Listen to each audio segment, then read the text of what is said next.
Olá, queridos, a paz do Senhor Jesus, que Deus abençoe a todos vocês, tudo bem? Olha, o pastor pastor Pinheiro, ele fez o seu primeiro react, e ele escolheu fazer o primeiro react a falácias protestantes. Então, ele fez um react ao pastor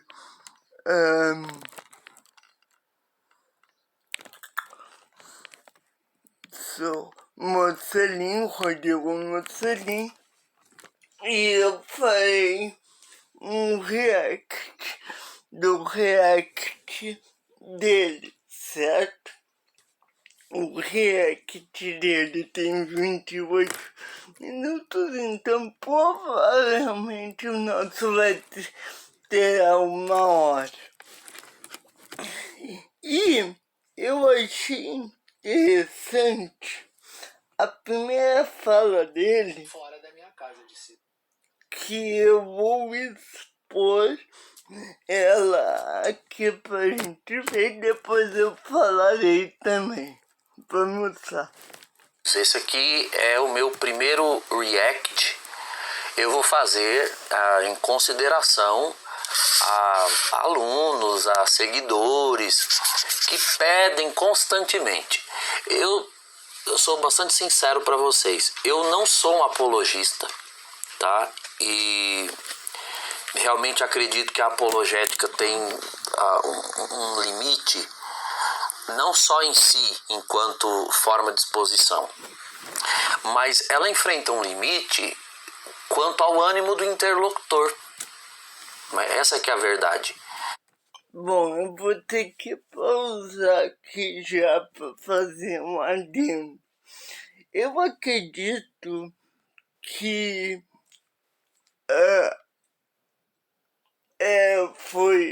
vamos por partes. Foi interessante e honesto da parte do padre dizer que ele não é um apologista, que ele não segue nessa linha, que ele não tem formação nessa área. Então, eu acho que foi honesto ele dizer isso. Um outro ponto que eu acho que ele esclarece para nós é ele dizer que a apologética tenta convencer as pessoas que já estão determinadas a não acreditar. Vamos ver essa parte. Vocês já devem ter ouvido a seguinte fala. Para quem quer entender, meia palavra basta. Para quem não quer, nenhuma palavra adianta. Se você nunca ouviu, está ouvindo agora. E eu realmente acredito nisso. Para quem está disposto a ouvir, a aprender, meia palavra é suficiente, porque há uma disposição. Agora, no caso da apologética, que intui a desconstruir, desmontar argumentos, de fato ela pode ser muito... Você está exausto, cansado de passar o dia inteiro correndo entre consultório, clínica, plantão e no fim... muito eficiente ao realizar isso. Mas o seu interlocutor, não é aquele que argumentou os argumentos que você está contra-argumentando, geralmente ele já está armado contra qualquer coisa que você venha dizer, ainda que você o deixe calado, por assim dizer. Então, na realidade, eu vou fazer esse react. Infelizmente, ele está certo, infelizmente. Por quê? Porque isso já acontece no nosso próprio arraial, no arraial protestante. Por quê? Porque nós temos uma cultura de, como os próprios católicos acusam-nos de divisão. Então nós temos um programa da Rádio Musical, agora a Rádio Mais, de debate. E eu acho que o debate, ele é sim uma boa maneira de aprendizado, né? Tanto é, né, por sinal que o nome desse canal é Debate Cristão Saudável. Então, se eu não achasse que o debate tem essa serventia, eu não daria esse nome. Porém, devo pontuar, concordando então com o professor, com o padre Douglas Pinheiro, que o debate, quando ele usa as 4 linhas do respeito, da tolerância, de não ganhar a qualquer custo, de quando chegar numa coisa que tu realmente não sabe, tu ser honesto e dizer que tu não sabe aquilo, bom, e tu não querer pincelar ou moldar ou fazer qualquer outra coisa, não sabendo do assunto, mas querendo refutar o seu interlocutor, o outro debatedor, então acho que desta forma é honesto, mas caso contrário já foge até as 4 linhas da ética cristã, certo? Então vamos lá.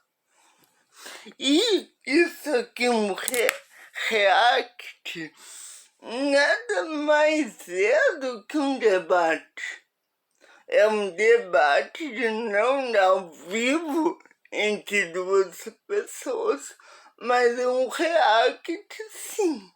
Um tempo diferente, ele é um debate. Então, acho que o pastor Douglas concorda essa fala, mas ele esqueceu-se disso, que um react é sim, digamos assim, não é propriamente um debate, mas é a porta de entrada para ele, certo? Então vamos ver. Muito mais com o intuito de catequizar. Gente, eu vou acelerar um pouquinho, senão o vídeo vai ficar muito longo, certo?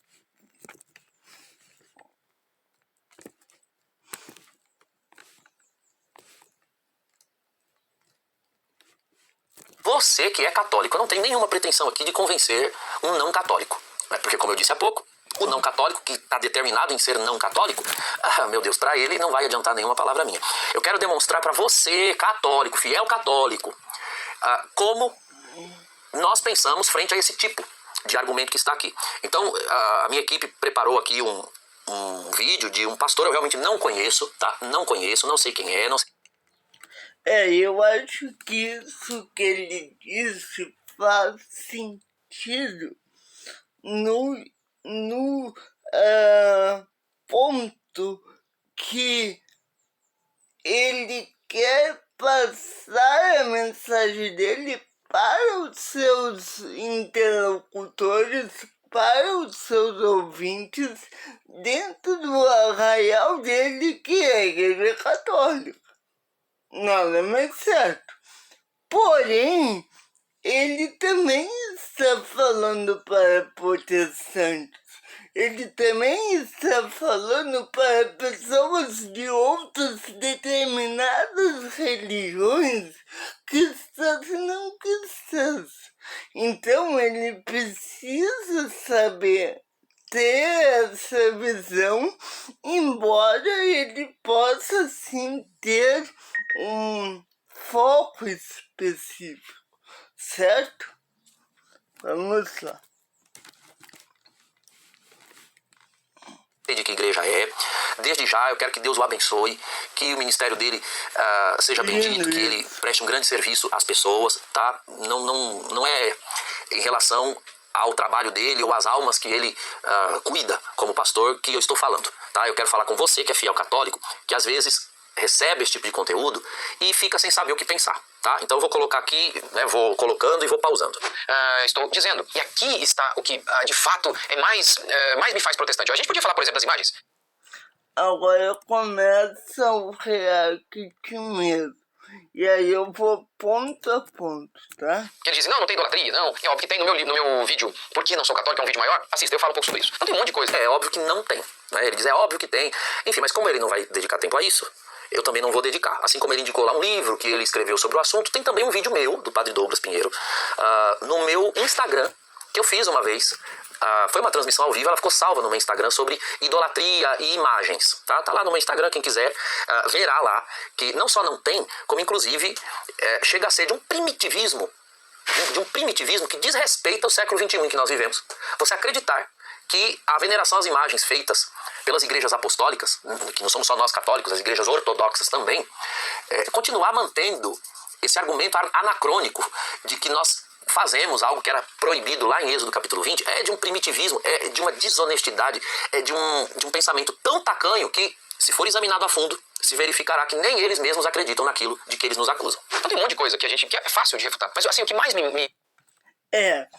Eu acho que essa questão da idolatria de imagens de fato não é primitivismo, certo? Pois existem católicos, claro, que sabem ter uma alusão àquela imagem, não adorar, mas a lembrar, como eles dizem, que tu guarda foto da sua mãe e aí você lembra dela, que isso não é adoração.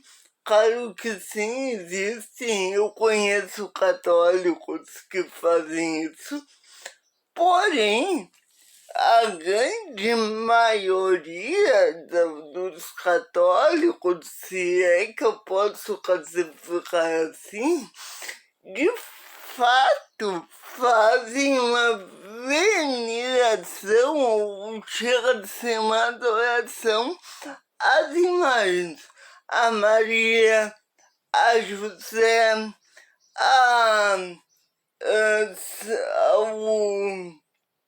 aquele santo lá, ao Padre Pio de Hipotetina. Então, esses católicos lidam sim com uma adoração, e isso deve ser levado em conta no debate, novamente, que nós vamos impor. Agora, também existem protestantes que usam de uma desonestidade intelectual e dizem que todos os católicos fazem isso. E isso também, lógico que não é verdade, mas tem, como eu já disse, que a grande maioria da Igreja Católica faz isso. Por sinal, deixa eu ver se tem um vídeo.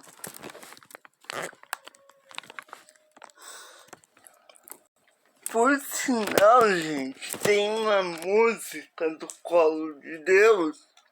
Eu vou passar ela aqui para você, só o áudio, que é do Colo de Deus, uma banda católica, e que falam da Virgem Maria, e é trabalhado uma questão de ser da igreja, ser uma adoração de Maria. Vamos lá, que Maria, segundo eles, é uma intercessora. Vamos lá.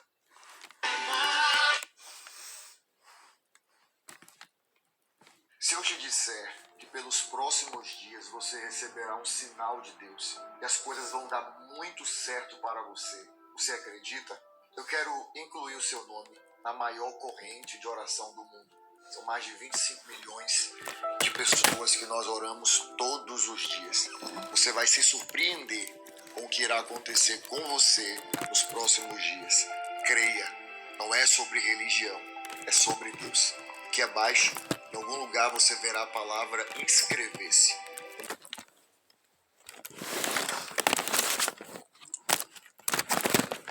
Olha só, tem uma canção.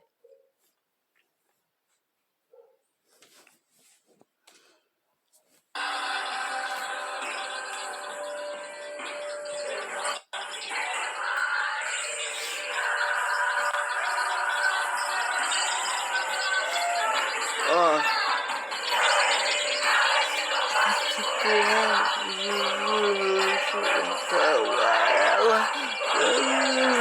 Maria, não te nada que não passe por ela todos para salvar ela. Eu preciso. Não existe.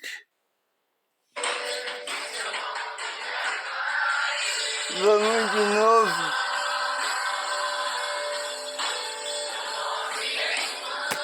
Então, esta canção, ela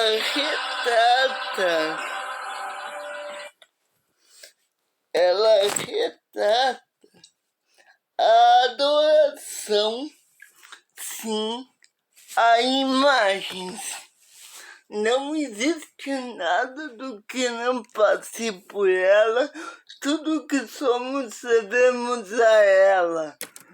Quando chamo Maria, também chama Jesus. Esta canção, ela foi debatida e rebatida e debatida por católicos e protestantes, mas isto que o padre Douglas Pinheiro está falando de ser uma coisa anacrônica, isso não é verdade. Me desculpa, padre. Não é verdade, porque não é primitivismo, não é. Isso acontece nas igrejas católicas e, infelizmente, também tenho que bater no meu arraial que está começando a acontecer Em igrejas protestantes há líderes protestantes. Há políticos que são protestantes. Infelizmente, mas vamos seguir. Daqui a pouco eu falo mais um pouco sobre isso. Eu acho isso interessante. Ele diz que é fácil de refutar. Veja bem, é importante você compreender que a maior parte dos protestantes enfrenta um espantalho de igreja. O que é um espantalho? Eles criam uma ideia de igreja católica desse tamanho assim. E aí ele diz pra você, olha, a igreja católica é isso, é aquilo outro, tá vendo? Ela é desse tamanho. Olha o que eu faço com ela. Viu como é fácil derrubar? E aí a pessoa que não sabe o que é a igreja católica realmente acredita que a igreja católica é isso aqui. Que é o espantalho que ele criou. E olha que criar uma imagem, né, seja ela material, seja ela mental, né, criar uma imagem, confeccionar uma imagem, tem nome. Isso é idolatria. E os protestantes são experts em idolatrias. Né, experts mesmo. A lógica socialista de você acusar o outro daquilo que você é, que você faz, ela tem raízes profundas no pensamento moderno que tem sua origem no século XVI, onde começa o protestantismo e a partir do qual... Agora ele está usando o argumento do espantalho, aonde ele diz que os protestantes, que a maioria, perdão, dos protestantes, criam uma versão distorcida da Igreja Católica para refutá-la facilmente. E isto pode ser verdade em alguns casos, mas isto não é verdade em todos os casos de líderes, pastores, seminaristas, teólogos protestantes. Não é verdade na maioria dos casos. Isso é uma honestidade intelectual, tanto do pastor quanto do padre, certo? Porque um refuta o outro. Vamos seguir. Virão outras revoluções, né? Revolução Francesa, depois você vai ter uma revolução filosófica no século XIX, um ateísmo, e aí vai chegar lá, inclusive no marxismo materialista do século XX, tudo isso pode parecer que não, mas tem um elan em comum. Então é ir criando imagens. Enfim, não é nosso assunto também. Mas eles sofrem da síndrome do espantalho. Eles derrubam ideias que eles criaram e eles acreditam que estão derrubando a realidade. Só que o que eles estão derrubando não é a realidade, é a própria imagem criada por eles. Porque se eles se depararem com a igreja católica mesmo, eles verem que ela na realidade não é o bonequinho que eles fizeram, né, mas ela é um... Já imaginou descobrir segredos escondidos no celular do seu parceiro? Com apenas um número, você teria acesso a conversas, fotos e até mensagens apagadas. Parece filme de espionagem? Clique em... É um palácio de andares, metros e quiçá quilômetros de altura. Se eles se depararem com o colosso que é a igreja católica, aí eles não teriam como derrubar numa dedada com a qual eles derrubam o espantalhozinho que eles criaram, né? De fato, a igreja católica é muito grande, de fato.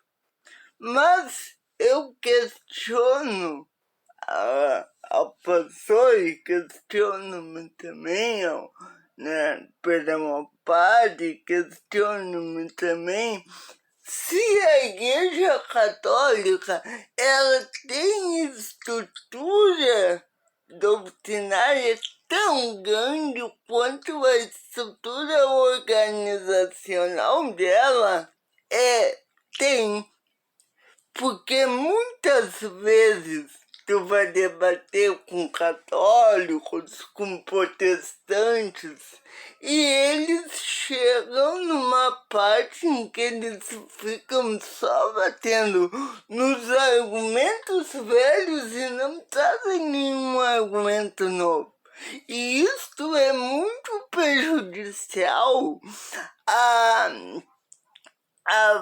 entender o a entender a questão como um todo, a compreender aquilo que de fato está errado e aquilo que de fato é verídico, que pode ser comprovado, certo? Então vamos seguir. Me atraiu ao protestantismo, que na minha opinião é simplesmente uma volta à escritura, é justamente... Então, ele diz que o protestantismo é uma volta à escritura. Bom, na realidade o protestantismo não é uma volta a absolutamente nada. Nada. Porque quando ele diz volta, subentende-se duas coisas então. Primeiro, volta à escritura. A escritura, portanto, teria sumido e agora é necessário voltar. Mas se ela sumiu, eles foram buscá-la onde? Porque até onde eu sei, Lutero faz uma tradução da Bíblia para o alemão. Já havia 14 traduções no tempo dele, e isso há provas. Tá? Ele não é o primeiro a fazer uma tradução. E ele faz uma tradução da Bíblia para o alemão. Tá? Essa Bíblia que ele lê para fazer uma tradução, ele pegou da onde? Ele recebeu da onde? Que eu saiba, foi da Igreja Católica. Então como é que eles vão voltar a uma coisa que na verdade estava ali? Para, a partir dela, criar as suas teses. Então não foi volta a nada, mas essa seria uma ideia de volta. Segunda ideia possível de volta seria então um retorno aos primeiríssimos séculos da igreja, os primeiríssimos séculos dos cristãos. Bom, se eles voltarem aos primeiríssimos séculos dos cristãos, então eles teriam de voltar não só ao século I, que concorda com o Novo Testamento, mas com o século II, III e talvez IV. Para isso seria necessário ler os padres da igreja, né, os pais da igreja. E lá você vai encontrar doutrina do purgatório, veneração à Virgem Maria, batismo de crianças, Eucaristia, toda a estrutura eclesiástica que nós temos. É isso quando tu fala dos primeiros, vamos por partes. Primeiro, ele diz que é uma volta à escritura de fato. Já o padre Pinheiro, ele diz que não. Mas a Igreja Católica, ela de fato escondeu muito tempo as escrituras do povo. E nós não temos, eu sou protestante e eu acredito que a Bíblia foi conservada ipsis literis do começo ao fim. Mas há quem diga as más línguas que nesse tempo que a Bíblia ficou retida pela Igreja Católica, a Igreja Católica teria adulterado os textos bíblicos e que a Bíblia que nós temos hoje não é uma Bíblia que vem direto do original. Contudo, nós podemos hoje ter acesso à Bíblia no original, no aramaico, no hebraico e no grego, que são as línguas originais que remontam o texto bíblico. Então, nesse sentido, a Igreja Católica de fato não tirou coisas da Bíblia. Contudo, eu acho que é muito fácil eles dizer que a Igreja Católica é inculpável por absolutamente tudo que aconteceu entre os séculos I e o século IV. Por quê? Porque nós vemos que o cânone da Bíblia, né? Bom, depois a gente vai falar mais sobre o cânone, né? Vamos seguir. Mas ele dizia que não voltaram a nada, eu acho que é no mínimo uma desonestidade intelectual. Perdão, padre. Temos hoje, né, obediência ao bispo de Roma, enfim, tudo aquilo que eles refutam. Então foi volta ao quê? Já vimos que não foi a Bíblia e já vimos que não foi aos primeiros séculos. Ou seja, não foi volta a nada, foi uma criação de uma coisa nova. É realmente uma criação de algo novo. O que, inclusive, E aí eu questiono o padre, porque assim, na Bíblia que nós temos, nós não vemos adoração a imagens como eles dizem que tem. Nós não vemos a veneração ou a obediência que nós temos que ter por e ao primado de Roma. Nós não vemos uma igreja,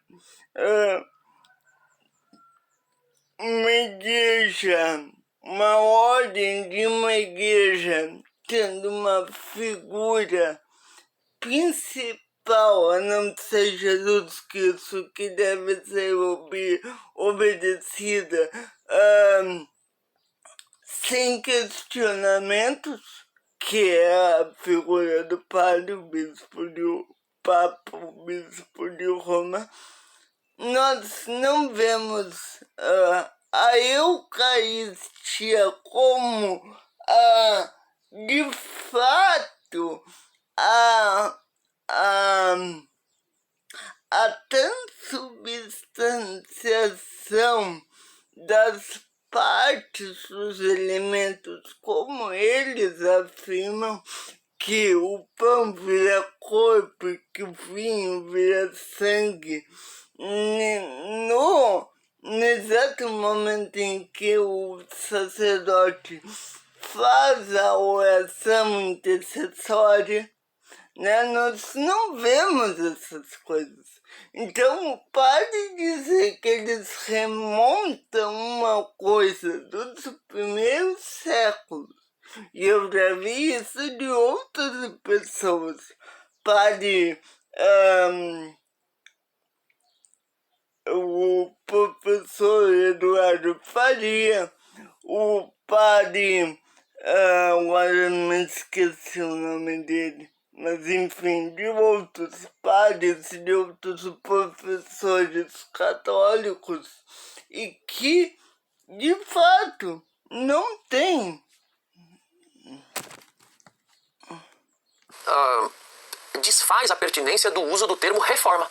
Porque uma reforma é voltar à melhor aparência, né, ou aparência anterior ou original. Na realidade, não foi uma reforma, foi uma construção nova. Uma nova construção, o protestantismo. Exatamente essa questão do sola escritura. O sola escritura declara que a nossa única regra de fé é a Bíblia, o livro que tem a chancela do próprio Cristo, há quase 300 citações formais de Cristo, chamando o Antigo Testamento de palavra de Deus. E no Novo Testamento, ele foi escrito pelos apóstolos, escolhidos diretamente por Cristo, que receberam diretamente de Cristo a mensagem. Esse sempre foi o critério aí de canonicidade. Ou seja, bom, esse sempre foi o critério de canonicidade. Critério estabelecido por quem? Porque se existe um critério, então você tem que ter uma autoridade que sustente esse critério. É critério para quem? Tá? De canonicidade. Bom, para falarmos de canonicidade, ou seja, de lista de livros, os primeiros que nós vamos encontrar preocupados com canonicidade do Novo Testamento são homens da história do cristianismo que, até onde eu sei, eram clérigos da Igreja Católica. Nós estamos falando de Damaso, que era bispo de Roma, não é papa, portanto, São Jerônimo, que foi quem traduziu, né, o primeiro tradutor de que se tem qualquer tipo de notícia dos textos hebraicos e gregos para o latim, que era a língua vigente no século V, Agostinho e tantos outros. Eram clérigos da Igreja Católica. Então, se você está falando em critério de canonicidade, você vai buscar esse critério aonde? Esse critério de receber a mensagem apostólica é um critério católico, desculpa. Agora, vocês reparem que ele diz que o critério de canonicidade foi colocar textos escritos por pessoas que receberam diretamente de Cristo. Receberam diretamente de Cristo o quê? Textos? Eu não farei aquilo que eu apontei como errôneo no início do vídeo.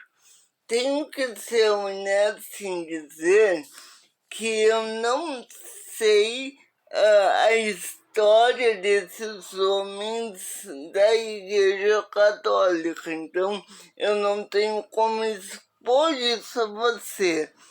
Peço perdão, mas ele está pegando algo exterior às escrituras para validar um argumento contra o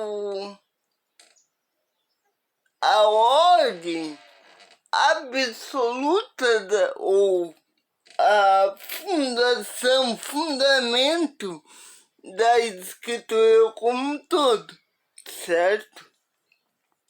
Então, é um perigo isso. Por que o gestor de automação ganha mais do que o gestor de tráfego? Primeira coisa, o gestor de tráfego tá pipocando por aí. Porque assim, o texto bíblico não diz em lugar nenhum que Jesus transmitiu textos para os apóstolos. Jesus não escreveu nada e entregou para eles. Jesus fez, Jesus falou. Quem escreve são os apóstolos. E quando ele diz assim, diretamente, olha, não é tão diretamente assim. E não precisa muito esforço, não precisa ser um grande teólogo para entender que 80% ou 90% do Novo Testamento, já que é só do Novo Testamento que ele está falando, nós temos escritos por mãos que, até onde se sabe, não eram apóstolos. Por exemplo, nós temos um evangelho segundo São Lucas. São Lucas, segundo o próprio livro de Atos dos Apóstolos, era um discípulo de Paulo. Então Lucas não foi apóstolo, não há nenhuma evidência de que Lucas tenha recebido algo diretamente de Jesus. Nós temos também o evangelho segundo Marcos, que, segundo o próprio Novo Testamento, tanto Atos dos Apóstolos como as cartas de Pedro, Marcos foi um secretário, um discípulo de Pedro. Agora, o próprio apóstolo Paulo, ele só aparece no livro de Atos dos Apóstolos, capítulo 9. Também não há nenhuma evidência de que Paulo tenha recebido de Cristo diretamente nenhum texto. E, aliás, nenhuma pregação. Porque o encontro pessoal de Saulo com Cristo foi na estrada de Damasco, num diálogo que não demorou 1 minuto e meio. E está lá em Atos 9. Então, assim, nós temos Paulo, e em Paulo as cartas todas. Nós temos Lucas, um evangelho e Atos dos Apóstolos, e nós temos o evangelho de Marcos, e como era secretário de Pedro, talvez até alguma coisa ali escrita nas cartas de Pedro. Bom, com isso aqui já se vão 80% ou mais, eu sou ruim de conta, do Novo Testamento. Então, chancela, perceba que ele dá a entender que Jesus dá assim um texto e assina, porque chancela é isso. A pregação está chancelada, não o texto. O texto, ele é resultado de uma pregação. Ele vem após uma pregação. Primeiro você diz uma coisa, ou escuta uma coisa, para depois colocá-la por escrito. Isso é um pouco evidente, mas hoje em dia você tem que explicar para as pessoas que a grama é verde, não é verdade? Ou seja, a gente tem a chance... Isto, embora eu tenha uma posição que a igreja recebeu dos apóstolos, a Bíblia, não foi a Bíblia, não foi a igreja que criou a Bíblia, foi a igreja que foi criada a partir da Bíblia. Então, o fundamento da igreja é a Bíblia, não a igreja o fundamento da Bíblia. Embora os católicos dizem que a igreja veio primeiro. Mas os escritos podem ter vindo posteriormente, mas aquilo que a oralidade com que os apóstolos e o próprio Cristo falou veio primeiro, e o que está no texto é o que eles falaram.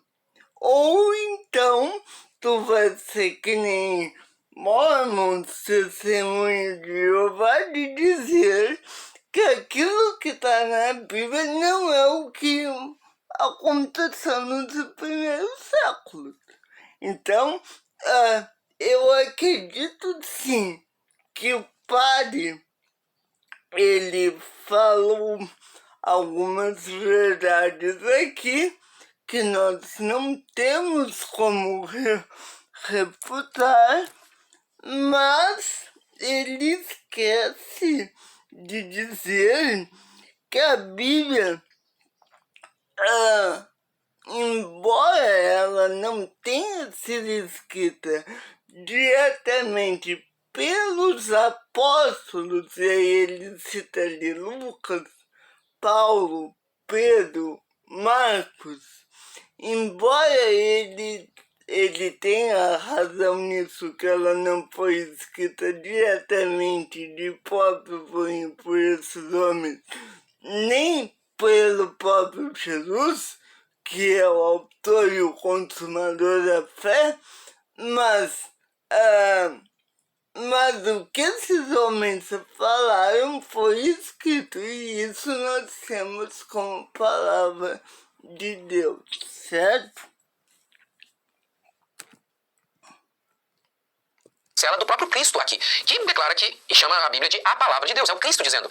Não somos nós, é o Cristo. Então a Bíblia é assim, e os católicos acreditam nisso também. Como então, na crença católica, a Bíblia ela é inferior à igreja?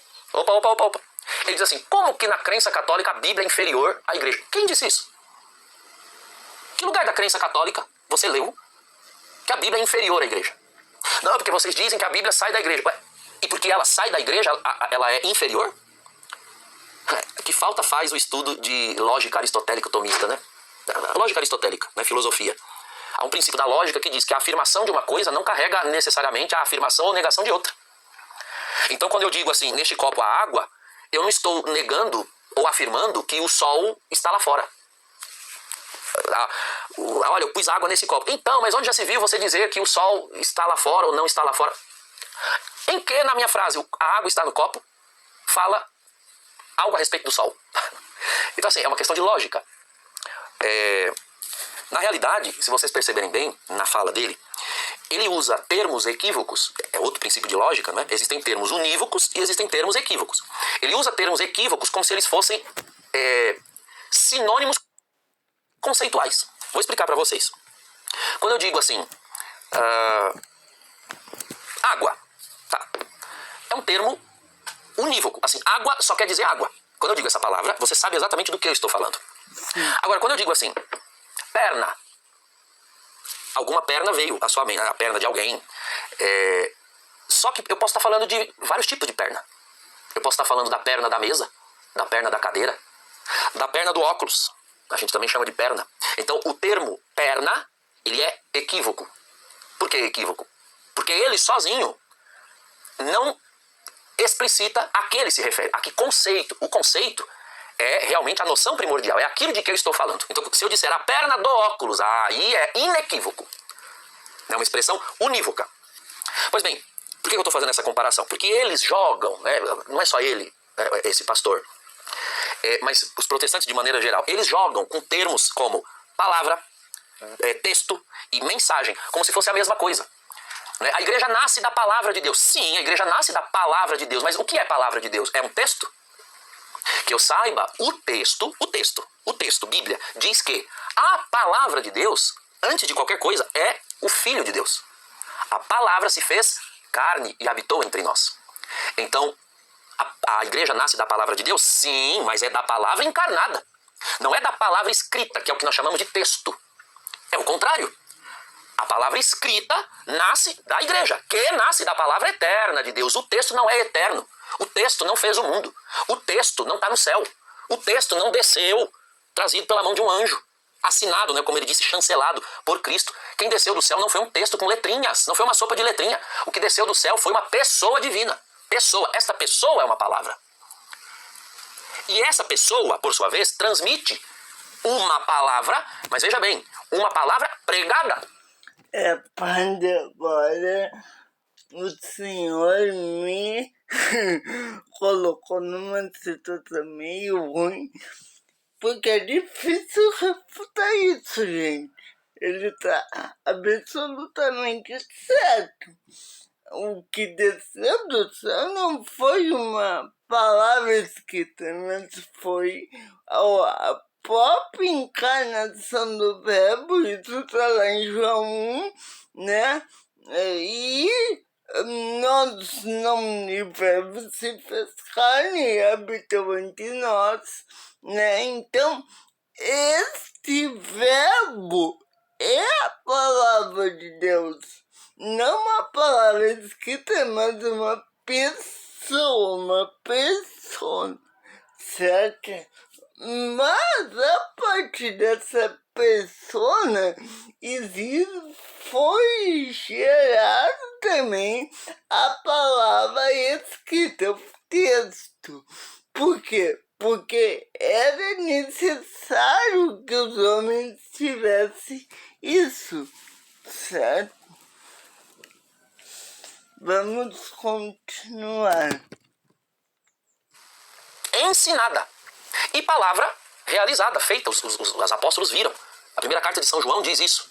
O que vimos, o que tocamos, do verbo da vida, isso nós vos transmitimos.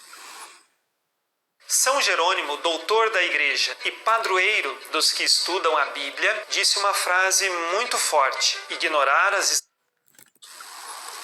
Então é esse jogo que eles fazem, né? Quando eles dizem, mas a igreja brota da palavra, eles estão querendo dizer assim, que tinha um livro, e de dentro do livro saiu uma comunidade. De dentro do livro saíram pessoas. Paulo, Pedro, Tiago, João saíram do livro. Eu achei que as pessoas saíam da barriga das mães, e não de dentro de folhas, de papiro ou de pergaminhos. Meu Deus, isso é meio absurdo, né? É bem absurdo, diga-se de passagem. Sim. Agora, reitero isso daqui. Ele diz que onde ele leu... Mas isso que o padre falou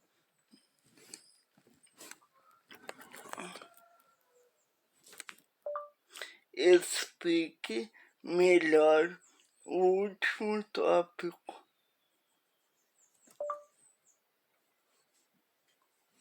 Então, a Bíblia, ela é que a palavra de Deus não deve ser recito apenas as escrituras. Em resumo, a ordem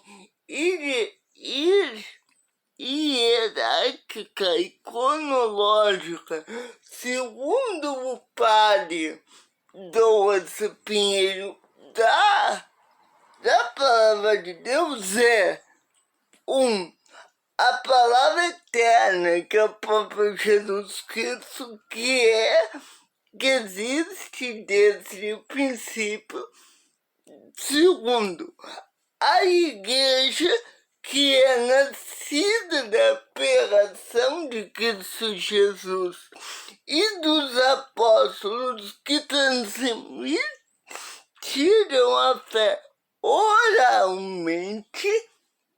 E terceiro, a Bíblia, que é o texto escrito que nasceu da fé e da pregação da igreja, registrando a revelação divina. Então, isto é o que pode... Que a Igreja Católica ensina que a Bíblia é inferior. Não, é exatamente o contrário. A Bíblia é a extensão da igreja. Dizer que uma coisa é diferente da outra não significa dizer que ela é superior. Distinguir duas realidades não implica em emissão de juízo. Quando eu digo assim, homem não é mulher e mulher não é homem. Onde nessa frase eu estou dizendo que o homem é melhor ou a mulher é melhor? Em nenhum lugar. Eu só estou fazendo uma distinção. Então é isso que a Igreja Católica faz. Ela distingue a Bíblia, sobretudo o Novo Testamento, e a Igreja. Quem quer fazer esse juízo de valor de uma maior que a outra são eles. Eles colocam a Bíblia acima da Igreja. Mas se ela está acima da Igreja, significa, portanto, que ela não pode, então, ter sido escrita pela Igreja, pelos apóstolos. Por quê? Porque ela está acima. Ora, um ente superior gera um inferior. É um pouco óbvio. Então, se os apóstolos saem de dentro do texto, como eles podem ter escrito o texto? É evidente que isso não é possível. Então, esse juízo de valor nós não fazemos. A Bíblia é uma extensão da igreja. Aliás, ela é a expressão da fé da igreja. Quem crê e põe o que crê por escrito é a igreja. E é por isso que você não pode separar Bíblia de igreja. Não pode. E foi o que o protestantismo fez. Eles dizem, não, a igreja que gerou a Bíblia, dizem eles, então a igreja é maior. Não, não foi a igreja que gerou a Bíblia. A igreja foi gerada pela Bíblia, pela palavra de Deus. Foi a palavra de Deus. Viram aquilo que eu disse há pouco? Ele disse assim, a igreja foi gerada pela Bíblia, pela palavra de Deus. Então ele joga Bíblia e palavra de Deus como sinônimos. Como se a palavra escrita e a palavra encarnada fosse a mesma coisa. Agora vocês vejam qual é o perigo que está aqui. Se elas são a mesma coisa, como eu distingo a palavra adorável da palavra audível? Sim, porque, veja, a palavra encarnada é Cristo. E Cristo é adorável, porque ele é Deus. Cristo é Deus. Só que a Bíblia é uma palavra audível. Você ouve, você lê e você ouve. E ela não é adorável, por quê? Porque ela é um objeto, né? Só que quando eu faço da palavra escrita sinônimo de palavra encarnada, eu, em primeiro lugar, estou personificando o texto, estou tornando um instrumento material em objeto de adoração. E aí, quem é idólatra agora? Vamos começar então a adorar o texto. Percebe como eles sabem que isso é ridículo. né? E eles sabem que eles não fazem isso. Só que o argumento que eu estou usando para chamá-los de idólatras da letra é o mesmo que eles usam para nos chamar de idólatras das imagens. Se o meu estiver errado, o deles também está. E se o meu estiver certo, aí o deles estaria. Como eles sabem que o meu está errado, porque eles jamais vão admitir que são idólatras do texto, então a suposta idolatria das imagens vai ter que ser derrubada também. Não se faz essa sinonimia. São termos equívocos. Você não pode dizer que Jesus é a Bíblia. Veja bem, a Bíblia é a palavra de Deus, mas a palavra de Deus é maior do que a Bíblia. Porque a palavra de Deus é uma pessoa, e a Bíblia é um conjunto de textos. Mas vamos continuar. Foi de Deus a pregação do Evangelho que fez surgir o povo de Deus, a igreja. Então a Bíblia ela é perfeita, ela não tem erro. Ok, aí ele diz que a pregação do Evangelho fez surgir o povo de Deus. Logo, a palavra pregada, não a palavra escrita. Perceba como eles jogam com uma sinonimia inadequada. Não se pode fazer essa sinonimia como se tanto fizesse como tanto faz. Não, a palavra de Deus, Bíblia, a Escritura, é tudo a mesma coisa, a mensagem. Não é a mesma coisa. São coisas distintas, que obviamente não são opostas, mas são distintas. A igreja, sim, foi gerada pela palavra, concordo, mas pela palavra encarnada, não pela palavra escrita. Bom, vocês veem que eu teria muita coisa para falar a respeito. É isso que eles utilizam como uma sintonia da igreja, com a intenção de fazer com a intenção de colocar a Bíblia acima da igreja. Enquanto os protestantes fazem isto, ou seja, colocar a Bíblia como autoritativa para a igreja, os católicos romanos e os católicos ortodoxos colocam a igreja acima da Bíblia. E veja o perigo disso. Por quê? Porque mesmo os dois, tanto o padre quanto o pastor, utilizando um joguete de palavras para estabelecer os seus respectivos argumentos, eles estão dizendo que uma é a oposição da outra. Ou, deixa eu remontar aqui, não que uma é a posição da outra, mas que uma é autoritativa sobre a outra. E não, embora nós temos sim a Bíblia como autoritativa para a igreja, não existiria a Bíblia se não existisse a igreja. Porque aquilo que foi criado na Bíblia precisou de pessoas. Porque, como o padre bem salientou, a Bíblia não caiu do céu. Um anjo não trouxe a Bíblia. Foram homens inspirados pelo Espírito Santo que escreveram. Mas agora que já acabou o vídeo, eu vou aumentar um pouco aqui minha câmera.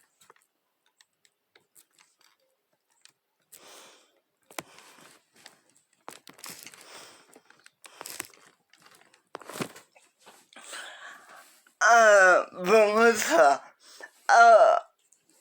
Não foi um anjo que pegou a Bíblia, tô usando o celular, tá? E que trouxe do céu e colocou na mão dos homens. Não. Foram processos de escrita por apóstolos, profetas, evangelistas, que escreveram as palavras de Deus, ou seja, no Antigo Testamento, as palavras de Elohim, e depois, no Novo Testamento da Nova Aliança, no sangue de Cristo, que escreveram as palavras do próprio Cristo. Ou seja, ela não caiu do céu. A Bíblia não caiu do céu. Ela foi por longos anos, quase 400 anos escrita, para que então hoje nós tivéssemos um livro contendo, ou melhor, contendo não, sendo, porque ela não contém, ela é a palavra de Deus. Então, essa discussão da Bíblia ser escrita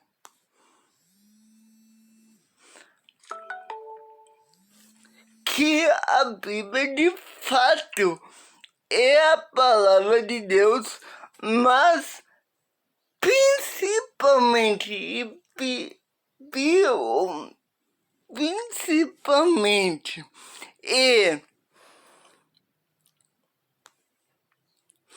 primordialmente Cristo é a palavra encarnada.